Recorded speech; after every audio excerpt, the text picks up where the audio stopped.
जय जगन्नाथ। आज आम आलोचना करवा कारक और विभक्ति भितर 2 नंबर विभाग द्वितीय भाग। देख आम प्रथम भाग में मु प्रथम विभक्ति ऑलरेडी पढ़ी देती सांग को कारकर सबकि डिटेल्स रे बुझे देती मोर आशा तुम मान सब बहुत भल लगी। देख द्वितीय आज आम द्वितीय भाग में कर्म कारक जगे द्वितीय विभक्ति होता है। मु आगरू कही कर्म जगे कौन होता है, कर्म जगे द्वितीय आसी थाए है ना नहीं। कर्म जगे जेहेतु द्वितीय आसी थाए से द्वितीय विभक्ति रे कर्म कारक द्वितीय विभक्ति गला पुणी से कर्म कारक कहले कौन, कर्म कहले कौन ऑलरेडी मु कर्म कारक विषय जणे देथिली। तो कर्म हेउची कर्तार जहाँ विशेष रूप अभिलषित हुए ताहा हला कर्म। बुझेला कर्ताटे अच्छी तार विशेष रूप जहाँ रहा जहाँ से जेन काम को नहीं कला तो ताको आमे कर्म कारक बोली कही था। देख उदाहरण गुटे जदि देवी ताले देख पिलाटी कौन करुची बा छात्रटी बही किणुची बा छात्रटी खाद्य खाऊची। एठारे खाद्य विशेष रूपटा कौन होची, कर्तार विशेष रूप होची खाद्य। पिलाटी बा छात्रटी खाद्य खाऊची, खाद्य हबो है ना नहीं। बा छात्रटी भात खाऊची, भात विशेष रूप तो भात हेबो। बही भात जहाँ भी रहा विशेष रूप जदि देखे गला ताहाले से जगार हेबो कर्म कारक द्वितीय विभक्ति हेबो। मन रखा पड़ो केमिति मन रखा पड़ो सूत्र अनुसार पूरे टिकनिक नु सब अच्छी। आमको जदि आम कॉन्सेप्ट क्लियर हो जावा ना आम पाखे आ किसी असुविधा हेबो ना। जेन कौन जमी क्वेश्चन आसिले आम करिपारिबा। तेणुक मु कॉन्सेप्ट क्लियर कर दूची। देख कर्म को पुणी विभक्त कर जाइछि मुख्य कर्म बा गौण कर्म, ता सहित विधेय कर्म मध्य अछि, उपवाक्य कर्म मध्य रही। बुझेला ताहले मुख्य बा गौण कर्म कहले कौन बुझु। मुख्य बा गौण कर्म कहले देख दी कर्मक क्रियार दुईटी कर्म थाए। बुझेला जेते दी कर्मक क्रिया रे दीटा कर्म रही थाए जार क्रिया सहित मुख्य संपर्क थाए। जो दीटा कर्म थिबो किंतु क्रिया सहित क्रिया जी ता सहित मुख्य संपर्क थाए ताहा मुख्य कर्म। बुझेला ताहा हेउची जा सहित पूरा मुख्य संपर्क रहितबो ताहा मुख्य कर्म। आ जदि आउ गोटे जो द्वि कर्मक क्रिया रे अन्य गोटे कर्म जेहेतु रही थाए क्रिया रही थाए से मुख्य संपर्क न थाए एते इम्पोर्टेंट नुहे तो से जगह गौण कर्म होता है। बुझीगला आई नाती को गप कहउछंती। बुझीगला आई नाती को गप कहउछंती। एठारे मुख्य कर्म कौन, एठारे होची मुख्य कर्म होची गप। देख आई नाती नाती आ गप दीटा जिक मुख्य कर्म आ कर्ता होचंती आई आमे जानी जाइछो। तो कौन हम जेहेतु मुख्य कर्म आई कौन कहउचंती गप कहउचंती। देख आई गप कहउचंती काहाकू कहउचंती नाती को। कर्म दीटा रहिला दी कर्मक क्रिया मैं आगरू कही दी कर्मक क्रिया दीटा कर्म अच्छी। देख नाती आ गप विशेष जो विशेषित रूप कर्ता होचंती आई, विशेषित रूप होच नाती गप। तो गप मेन पार्ट मेन जिनसटा हैला गप। ताले ए गप हैला कौन मुख्य कर्म आ नाती नाती कौन गौण कर्म। बा जदि एठारे दी कर्मक क्रिया दुईटी कर्म थाए किंतु गुटे कर्मक क्रिया जदि रहिला आई गप कहउचंती। गप कौन हैला गप गप कौन गप हेउची गुटे कर्म अच्छी तेणु करके से गप मध्य जीव कौन कर्म कारक द्वितीय विभक्ति। बुझीगला से गपटी कौन जीव कर्म कारक द्वितीय विभक्ति। तबे मोर आशा तुम मैंने बुझी पारुथबो। ठीक देख कृषक बिल को हल नेबे, कृषक बिल को हल नेबे। एठारे हल हेउची हल कौन हल हेउची मुख्य कर्म, बिल हब गौण कर्म। बुझीगला ताले 3 नंबरटा देख विधेय कर्म कहले कौन बुझू। विधेय कर्म कहले बुझी थाउ आमे उद्देश्य कर्म होइथिले विधेय को मध्य कर्म बोली ग्रहण करा जाए। देख जदि उद्देश्य कर्म हेतिला उद्देश्यटा कौन कर्म रे गला। बुझीगला एवं विधेय विधेय को मध्य कर्म बोली ग्रहण करा जाए। उदाहरण देबा उदाहरण रे कौन अच्छी से माने राम बाबू को सरपंच कले। बुझीगला एठारे देख से माने राम बाबू को उद्देश्य विधेय ऑलरेडी कही देइथिले आगरू से माने राम बाबू को सरपंच कले। एठारे राम बाबू उद्देश्य कर्म एठारे उद्देश्य एवं विधेय भीतर जानी पारल तो देख एठारे कौन रहिला उद्देश्य किए उद्देश्य हेउछन्ते राम बाबू बुझीला उद्देश्य हेउछन्ते राम बाबू से माने राम बाबू को सरपंच कले राम बाबू एठारे उद्देश्य सरपंच हेउछन्ति विधेय बुझीला से उद्देश्य हेले उद्देश्य काहाकू करबा उद्देश्य होची राम बाबू को करबा कौन करबा सरपंच करबा बुझेला उद्देश्य विधेय उद्देश्य एवं विधेय मध्य जदि रहिला से जगे कर्म कारक जगे द्वितीय विभक्ति होई थाए ताले 4 नंबर देखमा उपवाक्य कर्म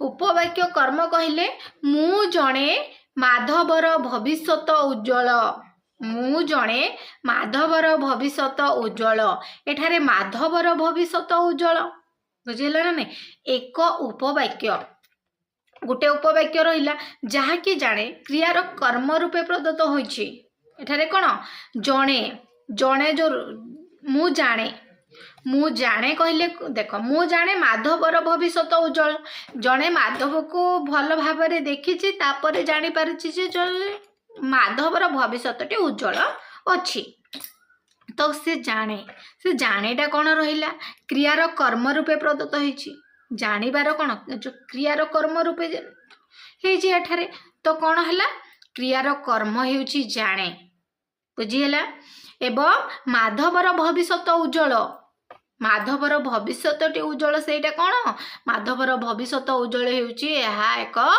उपवाक्य बुझीला मोर आशा समस्त बुझी पारिथिबो एहा हेउछि कौन उपवाक्य एहाकू उपवाक्य कर्म बोली कुहागला बुझीला एहाकू उपवाक्य कर्म बोली कुहागला तुम मान को बुझे देथिली कर्म कारक एबे बुझीगल कर्म कारक कौन कौन रहिला कर्म कारक रे रहिला मुख्य कर्म रहिला गौण कर्म रहिला आउ ता सहित रहिला विधेय कर्म रहिला ता सहित रहिला उपवाक्य कर्म मोर आशा समस्ते कर्म विषय रे बुझीगल कर्म कारक समस्ते बुझी जाइथिबो ए कर्म कारक रे ऑलरेडी को विभक्ति जाए द्वितीय विभक्ति जाई थाए बुझेल कर्म कारक रे को विभक्ति जाई थाए द्वितीय विभक्ति जाई थाए बुझेला जो द्वितीय विभक्ति जेतु कर्ता कारक रे प्रथम विभक्ति एवं कर्ता कारक मु तुम मान को बुझे देथिली एवं एबे विभक्ति विषय रे आमे आलोचना करिबा आमे कर्म कारक विषय रे आलोचना करिला कर्म कारक रे गला मुख्य कर्म गौण कर्म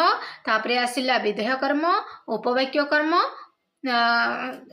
रही गला विधेय कर्म रही गला ता सहित उपवाक्य कर्म आमे कर्म विषय रे ऑलरेडी जानि गला एबे विभक्ति विषय रे आलोचना करिबा मु प्रथम रु कहितली कर्म कारक रे द्वितीय विभक्ति जाए प्रथम रु तुमको कौन कही कर्म कारक रे द्वितीय विभक्ति जाई थाए तो कर्म कारक रे द्वितीय विभक्ति कहले कौन आमे देखिबा कर्म कारक रे द्वितीय विभक्ति काहे के कुहागला देख कर्तृवाच्य रे कर्म कारक रे द्वितीय विभक्ति हुए जेतु कर्तृवाच्य थिबो एवं से जगह कर्म कारक रे केउ विभक्ति जीवो द्वितीय विभक्ति जीवो गोटे उदाहरण देबा हने नहीं उदाहरण देले जानी परबा छात्र व्याकरण पढ़ु अछि रामचंद्र वन को गला एठारे छात्र व्याकरण पढ़ु अछि कोन पढ़ुछि जेतु कर्तृवाच्य रे कर्म कारक थिले द्वितीय विभक्ति हुए एठारे कर्तृवाच्य रे कर्म कारक किए छात्र व्याकरण पढ़ुछि कर्तृवाच्य रे कर्म कारक हेउछि व्याकरण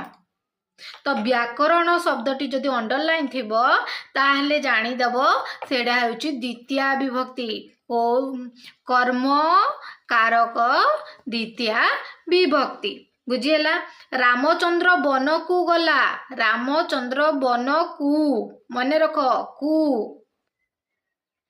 रे वन रामचंद्र वन को गला एठारे को विभक्ति जीव कर्म कारक रे द्वितीय विभक्ति जीव हाँ देख द्वितीय विभक्तिर चिन्ह कौन कौन अच्छी द्वितीय विभक्तिर चिन्ह अच्छी कुं को किं की टाकू टिकू एटा एक वचन चिन्ह एवं द्वितीय बहुवचन चिन्ह कु मानंकु मानंक ठाकू देख जदि आमे चिन्ह गुड़ाक मन रखिदबा ना ताहले आमको विभक्ति करिबारे कौनसी असुविधा हेबो नाही तो बुझिएल ताहले आमे कर्मकारक विषय आमे बुझीगला एवं कर्मकारक द्वितीय विभक्ति किभली भाव में है आमे जानीगला।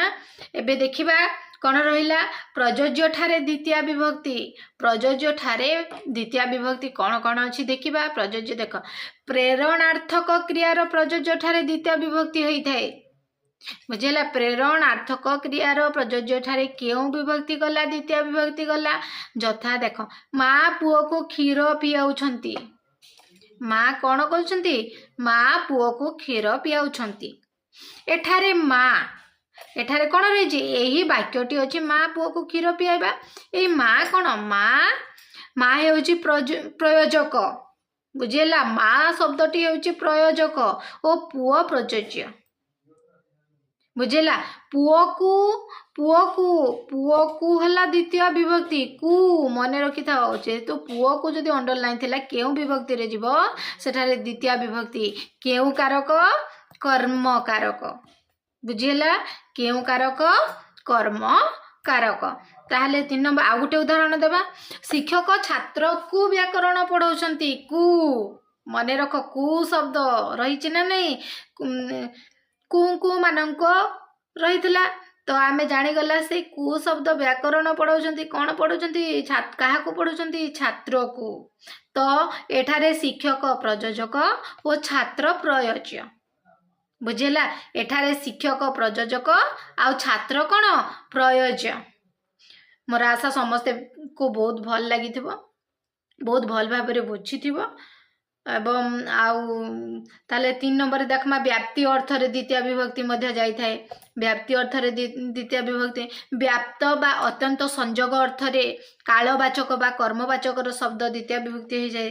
देख राम बाबू 3 मास है संस्कृत पढ़ुछंती। एटा व्याप्ति बा अत्यंत संजोग अर्थ रे केते मास हैलान बहुत दिन है गलान 3 मास से 3 मास कौन से व्याप्ति अर्थ रे द्वितीय विभक्ति जीव।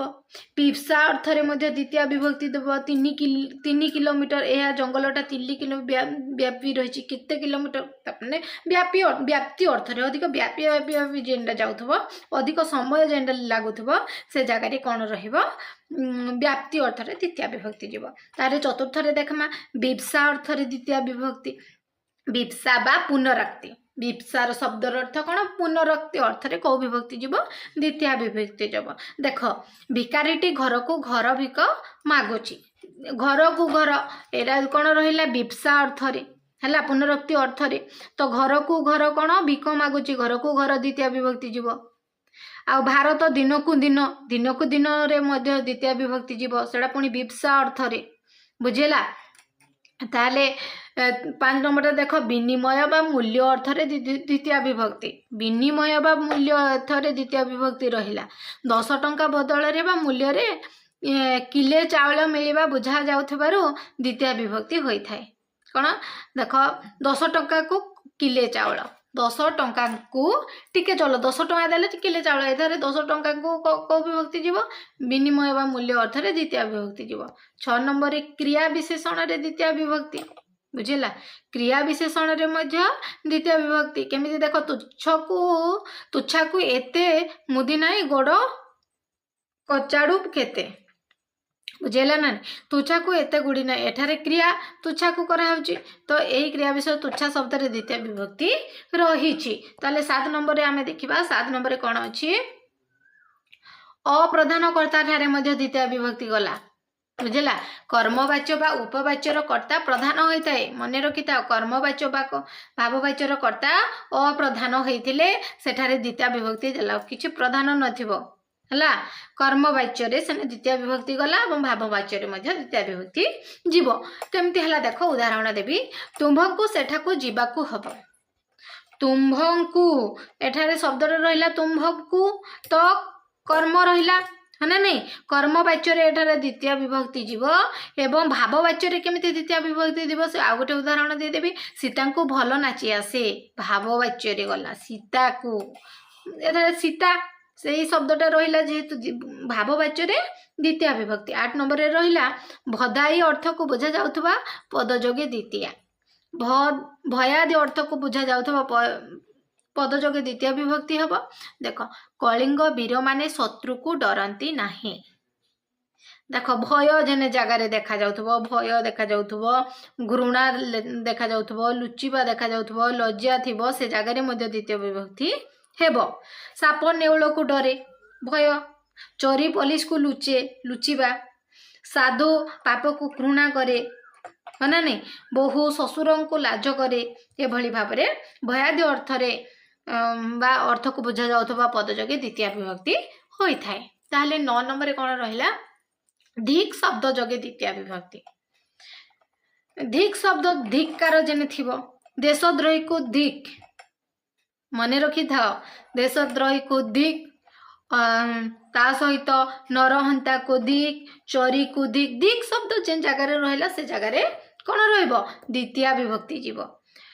10 नंबर कौन रहिला निकटार्थक और दूरर्थक शब्द जोगे मध्य केमिति पुरी की सत्यवादी 5 कोश दूर पुरी की सत्यवादी 5 कोश दूर ता सहित मो घर को ता घर पाख दूरता निकट मध्य 11 नंबर कौन रहिला अनुसारे अर्थ रे द्वितीय तो ता कर्म को एहा फलिला ता कर्म को एहा फलिला एठारे कर्म को र अर्थ कर्म अनुसारे रहिला। एवं 21 नंबर कौन प्रीति शब्द जोगे द्वितीय विभक्ति मन रख प्रीति शब्द जोगे द्वितीय विभक्ति एटा मध्ये हमको मोस्ट इंपोर्टेंट मन रखिबा को पड़िबो। ताले दरिद्र प्रति दया कर बुझेला प्रति शब्द जोगे द्वितीय विभक्ति दरिद्र प्रति दया कर मन रख एठारे को विभक्ति जीव द्वितीय विभक्ति जीव। हाँ कु मानू से गुड़ाक नहीं किंतु प्रति जेहेतु रही जाइए आमको किसी जिनस व्याकरण रे बध्य आम मन रखा पड़ो बुझा सांगे सांगे मन रखा पड़ो सूत्र गुड़ाक जमी गणित रे सूत्र गुड़ाक मन रखा पड़ी थाए ठीक व्याकरण रे सूत्र गुड़ाक मन रखा पड़ी थाए।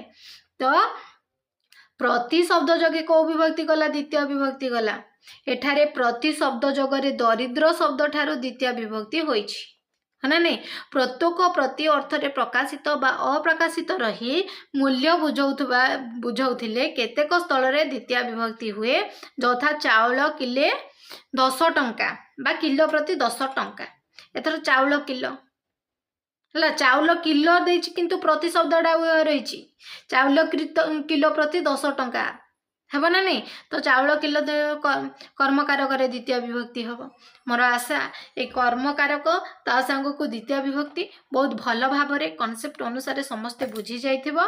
आ वीडियोटी भल लगे लाइक करब शेयर करब कमेंट करब सब्सक्राइब टे करदेव देख किंतु चिन्ह मन रखा पड़ो द्वितीय विभक्ति जेहेतु आम आज पढ़ी द्वितीय विभक्तिर चिन्ह को प्रथमे मन रखीदेव तापरे सब कॉन्सेप्ट गुड़ाक बुझीब कु कु किं कि टाकु टिकु एडा द्वितीय विभक्तिर एक वचन चिन्ह बहुवचन चिन्ह रही कु मानंकु मानंक ठाकु बुझीला। आज तो द्वितीय विभक्ति कर्मकारक सरीगला द्वितीय विभक्ति सरीगला नेक्स्ट क्लास रे आमे आलोचना करिबा तृतीय विभक्ति आउ करणकारक है ना नहीं करण कारक विषय आलोचना करिबा तृतीय विभक्ति आलोचना करिबा नेक्स्ट क्लास रे। आज एतिके वीडियोटी रखुची जय जगन्नाथ।